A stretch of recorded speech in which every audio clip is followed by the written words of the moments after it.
Hello everyone, আজকের আমি তোমাদেরকে করে দেখাবো হচ্ছে চুষি পিঠে। তো ফার্স্টেই দেখো আমি কিছুটা পরিমাণ জল দিয়ে নিয়েছি, লবণ নিয়ে নিয়েছি, আর চালের আটা দিয়ে কিন্তু আমি দেখো কিছুক্ষণ ভাবিয়ে নিচ্ছি। মানে বেসিক্যালি আমি চালের আটাটাকে একটু সিদ্ধ করে নিলাম। তারপরে দেখো একটু থালার মধ্যে নামিয়ে একটু ঠান্ডা করে নিচ্ছি। হাত সওয়া মতো হয়ে গেলে দেখো এরকম ছোট ছোট চুষির আকারে গড়ে নিয়েছি। একটু জাস্ট সরু সরু করে কেটে নিলেই হবে।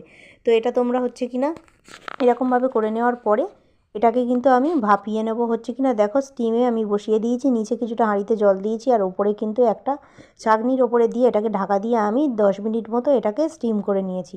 আর তারপরেই কিন্তু দেখো এখানে আমি এই এতটা পরিমাণ চুষির জন্য কিন্তু দেখো এটা হয়তো 1 বাটি চুষি, যার জন্য হচ্ছে কিনা আমি 500 গ্রাম হচ্ছে রেড কাপের একটা দুধ নিয়ে নিয়েছি। এবার দুধটাকে খুব ভালোভাবে জাল করে নেব। আর দেখো এখানে কিন্তু নলেন গুড় এটা, আর নিয়ে নিয়েছি দুধটাকে ফোটানোর জন্য 4টে এলাচ, তেজপাতা আর 2টো লবঙ্গ। আর কিছুক্ষণ ফুটে গেলে দেখো তার মধ্যে কিন্তু আমি 2 চামচ চিনি দিয়ে দিলাম, আর দিলাম 2 চামচ গুড়।